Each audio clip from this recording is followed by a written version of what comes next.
पत्रकार परिषदेस उपस्थित मीडियाचे आमचे प्रमुख नवनाथजी बन, सर्व पत्रकार बंधूंनो, भारतीय जनता पार्टी हा पक्ष निवडणुकीच्या दृष्टीनं अत्यंत नियोजनबद्ध, कालबद्ध आणि समयसूचक असं काम करणारा पक्ष आहे आणि पक्षाची निवडणूक व्यवस्थापन समिती ही निवडणुकीमध्ये अत्यंत महत्त्वाची भूमिका निभावत असते आणि म्हणून आज महाराष्ट्राच्या व्यवस्थापन समितीची बैठक जे नुकतेच या राज्यासाठी निवडणुकीचे प्रभारी म्हणून डॉक्टर दिनेश शर्मा यांच्यावर जबाबदारी पक्षाने दिलेली आहे, त्यांच्या उपस्थितीत संपन्न झाली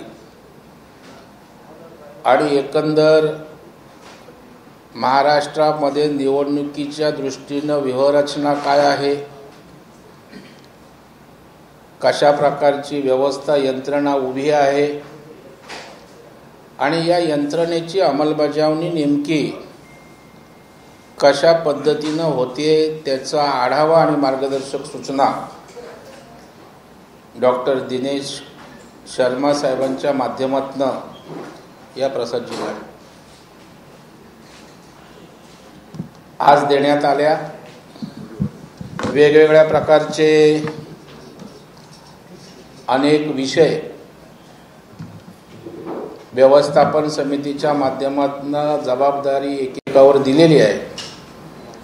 त्याची विषयवाईज त्या विभागाच्या प्रमुखांशी चर्चा करून आणखी नेमस्तपणे कशा पद्धतीनं काम करावं हेही या ठिकाणी ठरलेलं आहे. पंतप्रधान नरेंद्र मोदी साहेबांची सभा, अमित शाह साहेबांची सभा, JP नड्डा यांची सभा आणि आमचे राज्याचे नेते सन्माननीय देवेंद्रजी फडणवीस साहेब आणि प्रदेशाध्यक्ष बावनकुळे साहेब यांच्या सभा या संदर्भात सुद्धा नियोजन, सभेचं स्थान, त्याचबरोबर तारखा आणि त्यामध्ये कशा पद्धतीनं जनतेचा, लोकांचा सहभाग असावा या संदर्भात ही चर्चा आणि नियोजन त्या ठिकाणी करण्यात आलंय. तशा प्रकारच्या सूचना त्या ठिकाणी देण्यात आलेल्या आहेत. ही निवडणूक पंतप्रधान नरेंद्र मोदी साहेबांच्या नेतृत्वाखाली ते देशाचे पंतप्रधान व्हावेत या दृष्टीनं ही देशाची निवडणूक आहे, ही देशाकरिता निवडणूक आहे आणि म्हणून तिसऱ्यांदा या देशाचे पंतप्रधान नरेंद्र मोदी साहेब व्हावेत हाच जो मानस सर्वसामान्यांचा आहे, त्या दृष्टीनं निवडणुकीची दिशा अत्यंत स्पष्टपणे असून आम्ही तिन्ही पक्ष आणि आमचे इतर घटक पक्ष महायुती मिळून प्रधानमंत्री नरेंद्र मोदी साहेबांच्याच नेतृत्वाखाली फोकस करून या निवडणुका 48च्या 48 लोकसभा क्षेत्रामध्ये त्या ठिकाणी लढवल्या जाणार आहेत. मीडियाचा विषय असेल, सभांचं नियोजन असेल, त्याचबरोबर यंत्रसामुग्रीचं वाटप असेल, कार्यालयाची रचना असेल, जिल्ह्यातले वॉर रूम त्या ठिकाणी असतील, नुक्कड सभा असतील, बूथ स्तरावर जाऊन त्या ठिकाणी काम करण्याचा, कामाचं विभाजन करून घराघरात संपर्क करण्याचा विषय असो, सामाजिक समीकरणं जी वेगवेगळे आहेत त्या दृष्टीनं नियोजन करून त्याही समाजांमध्ये संपर्क करून निवडणुकीमध्ये भूमिका निभावण्याचं ठरलं आहे. महिला मोर्चाच्या माध्यमातून, युवा मोर्चाच्या माध्यमातून सुद्धा वेगवेगळ्या जबाबदाऱ्या त्या ठिकाणी देण्यात आलेल्या आहेत आणि ओव्हरऑल जवळपास 1.5-2 तास त्या ठिकाणी राज्याचे निवडणूक प्रभारी यांनी आढावा घेतला आणि त्यामुळे निश्चितपणे काम करणारे आमच्या वेगवेगळ्या विभागाचे प्रमुख आहेत, सहसंयोजक असतील, या सगळ्यांना एक निश्चितच प्रोत्साहन काम करण्याच्या दृष्टीनं आणि मार्गदर्शनाच्या माध्यमातून शर्मा साहेबांच्या झालेलं आहे. आणि त्याच्यामुळे आणखी गतीनं निवडणूक व्यवस्थापन त्या ठिकाणी काम करेल अशा प्रकारचा पूर्ण विश्वास आम्हाला आहे आणि निश्चितच त्यातनं प्रेरणा मिळालेली आहे.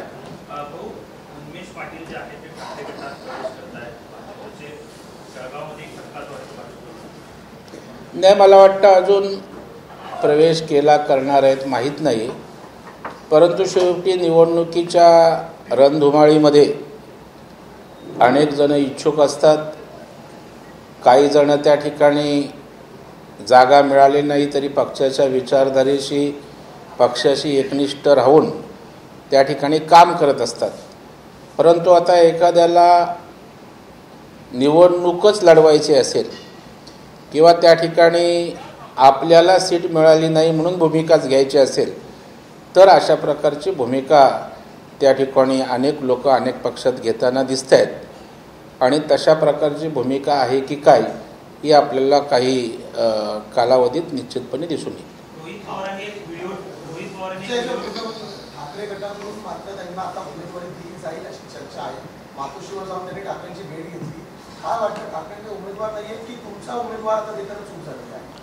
मला वाटतं त्यांना आता दुसऱ्यांनी टाकलेलंच उचलावं लागणार आहे. त्याच्यामुळे स्वतःकडे उमेदवार नाहीत.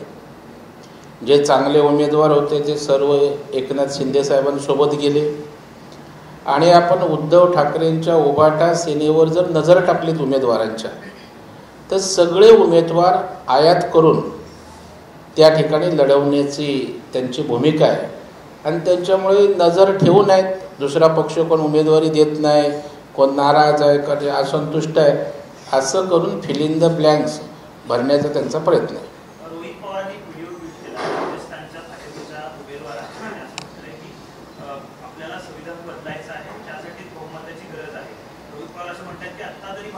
तिकीट नाही दिली ना आपण. मला वाटतं कालही सभा देवेंद्र फडणवीस साहेबांची अजितदादांची परभणीला त्या ठिकाणी झाली. देवेंद्रजींनी सांगितलं, अजितदादांनी सांगितलं किंवा शिंदे साहेब असतील, संविधान त्या ठिकाणी कुणाचा बापही बदलणार नाही अशा प्रकारची भूमिका त्या ठिकाणी घेतलेली. एवढं संविधान आपलं पवित्र ताकदवान आहे. परंतु निवडणुकीला मुद्देच राहिले नाहीत. पंतप्रधान नरेंद्र मोदी साहेबांच्या कर्तृत्वावर, विकास कामांवर, देशाला नेलेल्या प्रगतीवर बोलण्यासाठी त्यांच्याकडे कुठलाही मुद्दा नाही. जनतेच्या प्रश्नांसंदर्भात कुठली माहिती नाही, अभ्यास नाही, त्यावर बोलत नाहीत. आणि म्हणून केवळ भावनिक वातावरण करता येतं का? समाजामध्ये तेढ निर्माण करून काही मतं आपल्याला हातात लागतात का? अशाच प्रकारचा केविलवाना दुर्दैवी प्रयत्न त्यांचा सुरू आहे. मुंबई महाराष्ट्रापासून तोडणार. अनेकदा देवेंद्रजींनी जाहीरपणे सांगितलंय, कोणाचा बाप आला तरी मुंबई महाराष्ट्रापासून तोडली जाणार नाही, आम्ही तोडू देणार नाही. त्यामुळे जी गोष्टच होणार नाही ती गोष्ट पुन्हा पुन्हा बोलायची, परसेप्शन क्रिएट करण्याचा प्रयत्न त्या ठिकाणी करायचा, तो यशस्वी होणार नाही. याचं कारण पंतप्रधान नरेंद्र मोदी साहेबांनी संविधानाचा सन्मान जेवढा केलाय, भारतीय जनता पार्टीनं संविधानाचा सन्मान आदर जेवढा केलाय, आतापर्यंत कुणीही त्या ठिकाणी केलेला नाही. मग पंचतीर्थ असेल, डॉक्टर बाबासाहेब आंबेडकरांचा पुतळा परदेशात बसवण्याचा विषय असेल, इंदू मिलच्या जागेवरचा त्या ठिकाणचे स्मारकाचा विषय असेल, अनेक त्या ठिकाणी हिताचे निर्णय आणि बाबासाहेबांच्या व्यक्तिमत्वाचा त्या ठिकाणी उदो करण्याचं काम किंवा संविधानाची आणखी प्रतिष्ठा वाढवण्याचं काम आमच्याच केंद्र सरकारने मोदी साहेबांच्या नेतृत्वाखाली केलंय, भारतीय जनता पार्टीने केलं.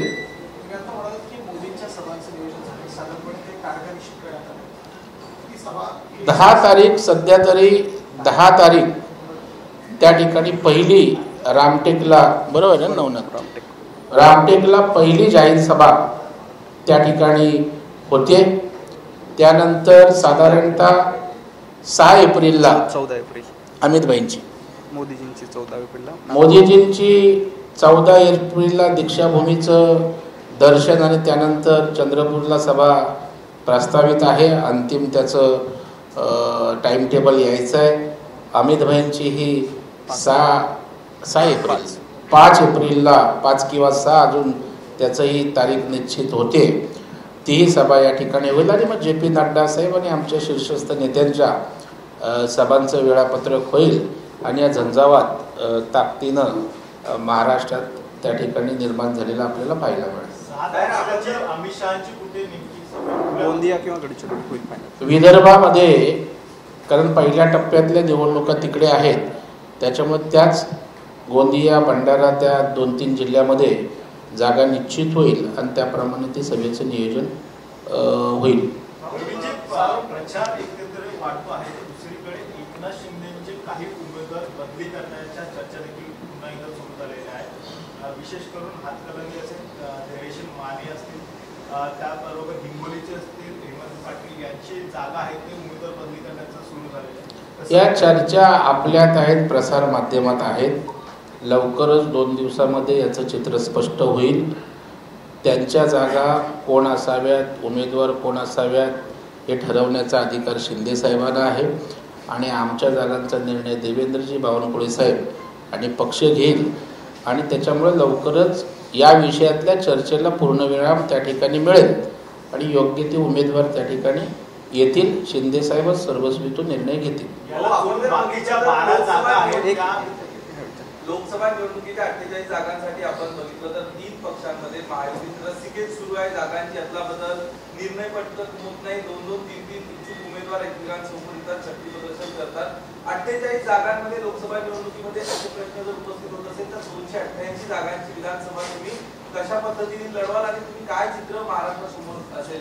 माझी आपल्याला विनंती आहे, भारतीय जनता पार्टीचे किती उमेदवार जाहीर झाले, महायुतीचे किती झाले आणि इंडिया आघाडीचे किती झाले हे जर आपण आकडा काढला तर आमचे तुरळक 4 जागांवरचा विषय राहिला आहे. त्यांचा अजून कशात काय त्यांचं नाही आहे. त्याच्यामुळं आम्ही परफेक्ट आहोत. ज्या जागांवर काही निर्णय घ्यायचे ते 2 दिवसात घेतील, पण जवळपास 90-95% आमचं काम पूर्ण झालं आहे.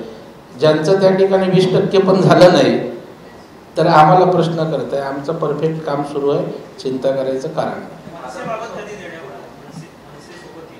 नाही. आता पक्षाचे आता काय निर्णय काय होतात ते व्हायच्या अगोदर सांगणं संयुक्तिक नाही आहे.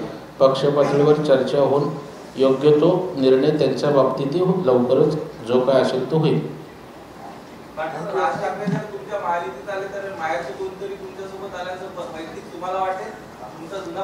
मलाच काय, आमच्या सगळ्यांचंही भावना या ठिकाणी जोडण्याची आहे.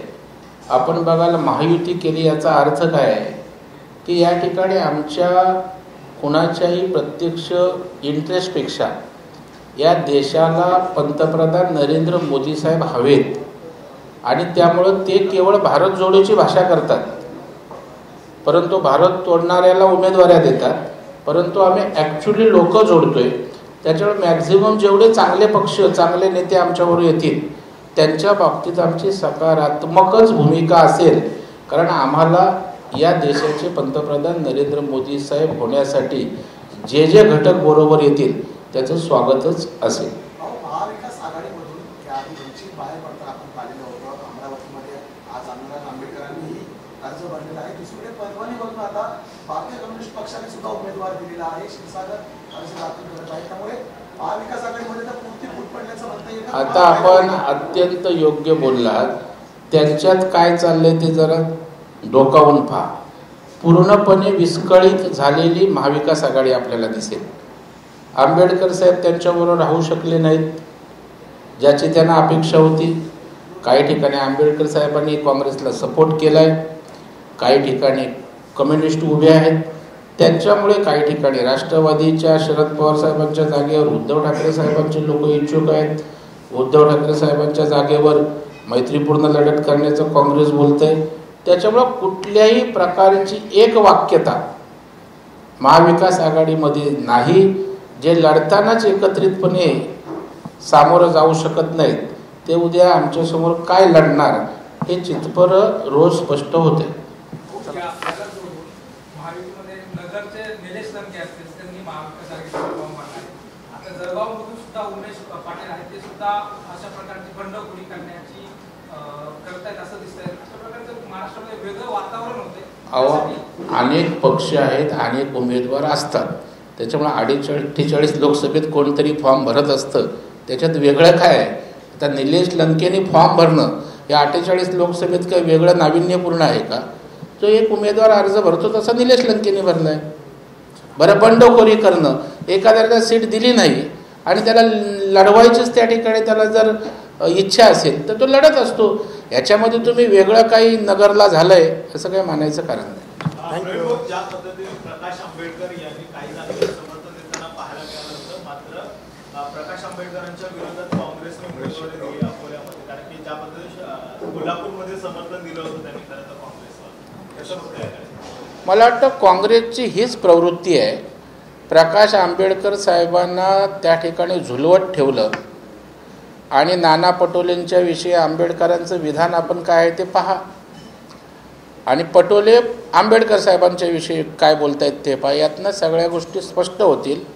काँग्रेस त्या ठिकाणी कधीच प्रकाश आंबेडकरांना मदत करणार नाही, कारण त्यांचा इतिहासच डॉक्टर बाबासाहेब आंबेडकरांचा पराभव, ज्यांनी संविधान देशाला दिली, घटना दिली, त्यांचा पराभव करण्याचं काम काँग्रेसने केलं आहे. त्यांच्या रक्तातच आंबेडकर द्वेष है. आज की चुनाव प्रबंधन समिति के लिए हमारे राज्य के प्रभारी, उत्तर प्रदेश के पूर्व उप मुख्यमंत्री और राज्यसभा सांसद डॉक्टर दिनेश शर्मा जी के नेतृत्व में आज चुनाव प्रबंधन समिति की बैठक हुई. चुनाव प्रबंधन समिति के राज्य के सभी प्रमुख और प्रमुख 5 पदाधिकारी, जिसका नेतृत्व माननीय दरेकर जी और माननीय श्रीकांत भारतीय जी कर रहे हैं, जिसमें मैं स्वयं एक चुनाव समिति का सदस्य होने के नाते आज की बैठक में हमारे नेता, हमारे प्रभारी ने जिस तरीके से चुनाव के बारे में तैयारियों की जानकारी ली और जानकारी के साथ हर लोकसभा क्षेत्र में, फिर वो भारतीय जनता पार्टी के क्षेत्र हो, शिवसेना के हो, रासप का हो या राष्ट्रवादी कांग्रेस का हो, हर जगह पर भारतीय जनता पार्टी और महायुति के माध्यम से पूरी ताकत के साथ ये चुनाव लड़ा जाएगा. चुनाव बूथ तक चुनाव का प्रचार किया जाएगा. लाभार्थियों से लेके, जाहिरातों से लेके और प्रचार सामग्री तक की व्यवस्था की उन्होंने आज जानकारी ली और उन्होंने प्रसन्नता व्यक्त की कि जिस तरीके से इस राज्य में चुनाव प्रबंधन समिति ने तैयारी की है, उसके लिए उन्होंने सभी प्रमुख आए हुए पदाधिकारियों का अभिनंदन किया. मुझे लगता है कि अब की बार 400 पार और अब की बार महाराष्ट्र में 45 पार, ये जो नारा हमने महाराष्ट्र में माननीय हमारे नेता देवेंद्र जी फडणवीस, माननीय चंद्रशेखर बावनकुळे जी के नेतृत्व में हमने दिया है, मुझे लगता है कि इस राज्य में माननीय एकनाथराव जी शिंदे, माननीय अजितदादा पवार, माननीय देवेंद्र जी फडणवीस, माननीय रामदास जी आठवले और महायुति के सभी घटक पक्ष, जिसमें 18 घटक पक्षों ने हमें साथ देने का पत्र दिया है, सभी समाज के, सभी धर्म के सभी नेताओं ने इस महायुति में हमारे साथ जुड़े हुए हैं. मुझे लगता है कि इस देश में अब की बार 400 पार होने वाला है, लेकिन उसमें माननीय मोदी जी के नेतृत्व में पिछले 10 साल में किए हुए काम, देश का विकास, देश की अर्थनीति, महिला, किसान, युवक, रोजगार, इस सभी मुद्दे को लेकर, इंफ्रास्ट्रक्चर को लेकर जिस तरीके से माननीय मोदी जी ने इस देश में काम किया है और देश के काम का लाभ जो राज्य को हुआ है, साथ ही में माननीय पिछले 2 साल में माननीय एकनाथराव जी शिंदे, माननीय देवेंद्र जी फडणवीस, माननीय अजितदादा के माध्यम से राज्य के विकासों का जो काम हुआ है, इस सभी को लेकर हम लोगों के बीच में जाएंगे. बूथ स्तरों तक हम काम करेंगे. बूथ स्तरों तक जाकर जनता के बीच में महायुति के उम्मीदवारों को जीतने का आह्वान करेंगे और मुझे लगता है कि पूरी तरीके से इस राज्य की जनता माननीय मोदी जी के पीछे ताकत से खड़ी रहेगी और इस जनता के माध्यम से मोदी जी को फिर से एक बार प्रधानमंत्री बनाने का हमारा सपना हम पूरा करेंगे. किस तरह से नियोजन रहेगा, सभाएं किस तरह से होगी महाराष्ट्र में, खुद पीएम आएंगे माननीय प्रधानमंत्री की पहली सभा आने वाले 10 अप्रैल को महाराष्ट्र में होने जा रही है। महाराष्ट्र में एक सभा का अभी तक कंफर्मेशन आ चुका है। आने वाले 14 तारीख को नागपुर स्थित दीक्षा भूमि पर माननीय प्रधानमंत्री जी दर्शन लेंगे और वहाँ से आए हुए कार्यक्रमों के मुताबिक चंद्रपुर या गढ़चिरौली में उनकी सभा होने की संभावना है। उसके अलावा 6 अप्रैल को हमारे गृह मंत्री और इस देश के नेता माननीय अमित भाई शाह भी विदर्भ के दौरे पर है और वहाँ पर गोंदिया, भंडारा या गढ़चिरौली ऐसी उनकी सभा होने की संभावना है। मामला फंसा हुआ दिख रहा है महायुति का, जिस तरह से देख रहे हैं कि उम्मीदवार जाहिर होने में अभी भी देर लग रही है, क्या कारण है?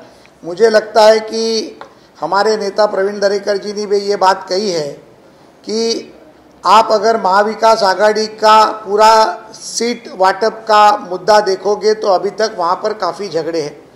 अगर हमारी जितने सीटें डिक्लेयर हुई है, भारतीय जनता पार्टी की 24 सीटें डिक्लेयर हुई है, शिवसेना की लगभग 10 तक सीटें डिक्लेयर हुई है, राष्ट्रवादी की 4 हुई है और अभी 4 सीटों के ऊपर चर्चा हो रही है जिसका चुनाव चौथे और 5वें टप्पे में होने जा रहा है।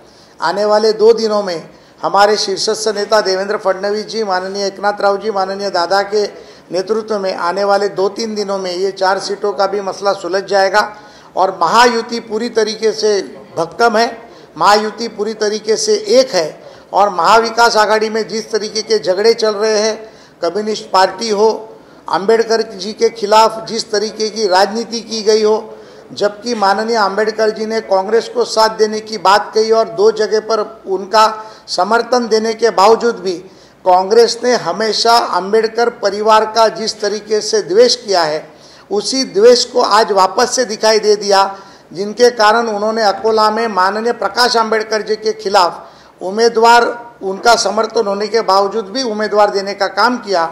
जो द्वेष उन्होंने परम पूज्य डॉक्टर बाबा साहब आम्बेडकर के साथ किया, जिसके कारण 2 बार डॉक्टर बाबा साहेब आम्बेडकर को संसद में जाने से रोका गया, वैसे ही प्रकाश अंबेडकर के साथ भेदभाव करते हुए कांग्रेस दिखाई दे रही है। मुझे लगता है कि महायुति के माध्यम से इस महाराष्ट्र में अब की बार 45 पार होगा।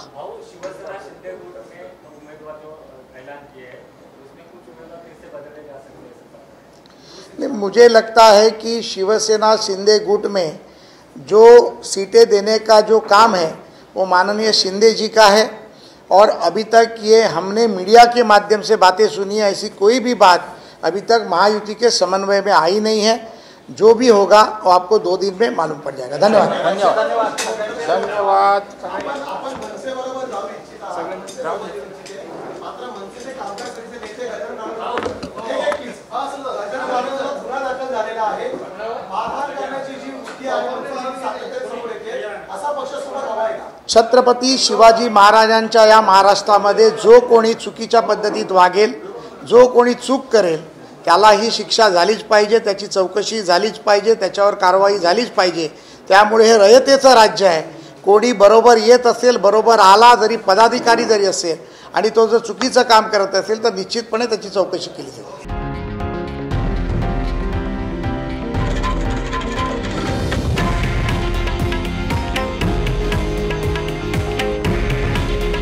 हे आहे देशातील नंबर 1 न्यूज नेटवर्क आणि आपण पाहत आहात TV9 मराठी। काळजी तुमची, हित महाराष्ट्राचं।